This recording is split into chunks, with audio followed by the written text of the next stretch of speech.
Vous débutez dans le jardinage et souhaitez faire pousser des plantes faciles d'entretien?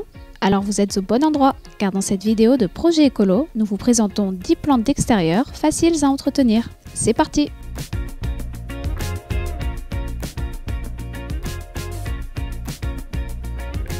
Numéro 1. Clématite. Il s'agit de tout un genre de plantes grimpantes à croissance rapide. On y trouve un grand nombre d'espèces et elles sont naturellement présentes dans presque toutes les régions tempérées du monde. Dans le jardin, elles résistent très bien aux changements de température et nécessitent peu d'entretien. La seule exception étant le fait qu'elles ont besoin d'un taux d'humidité considérable. Numéro 2. Lierre. C'est l'une des plantes grimpantes les plus connues et aussi l'une des plus utilisées en revêtement de murs et de façades.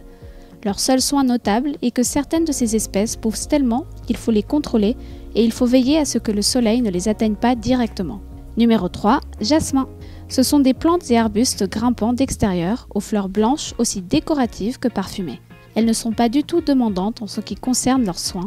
Leur seule exigence importante est qu'elles ont besoin de lumière abondante. Numéro 4. Palmier nain. C'est un palmier très dense, court et avec un système racinaire très développé. Il est assez résistant et sa hauteur ne dépasse généralement pas les 3 ou 4 mètres. Sa faiblesse est le gel qu'il ne tolère pas. C'est l'un des plus faciles à entretenir pour les plantes d'extérieur qui ont besoin de peu d'eau. Numéro 5. Chou sauvage. Malgré ce que l'on peut penser, ce type de chou non comestible a une énorme valeur décorative grâce à ses feuilles de ton blanc, rose et violet. On l'appelle aussi chou des falaises et il supporte le gel comme peu de plantes le font. Il n'a également besoin que d'un sol riche ou d'un apport supplémentaire d'engrais. Avant de continuer, laissez-nous vous poser une question. Quand est-ce que le chou sauvage commence à fleurir? A. En été. B. En automne. C. Au printemps. Pensez-y car à la fin de la vidéo, vous pourrez vérifier votre réponse. Numéro 6. Marguerite.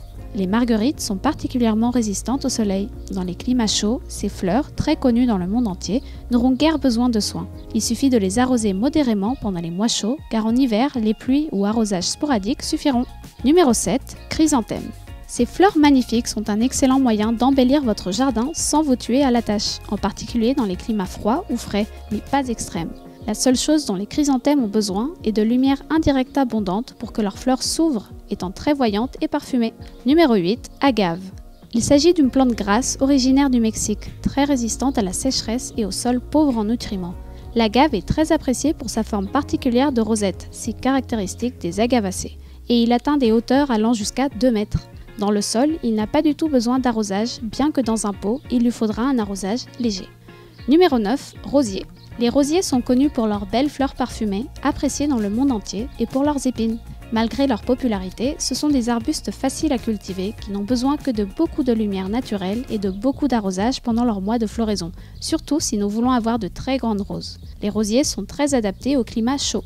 Numéro 10. Lavande. La lavande est l'une des plantes aromatiques les plus appréciées. Son succès est dû à ses beaux épis floraux, dans des tons lilas et violets que l'on peut voir tout au long de l'année, et à l'arôme frais et agréable de ceux-ci, qui est utilisé dans toutes sortes de produits. La lavande est exceptionnellement rustique, tolérant bien la chaleur et le froid, et elle n'a besoin que d'un bon arrosage léger et modéré. Découvrez-en plus sur le soin de la lavande en pot dans la vidéo ci-dessus.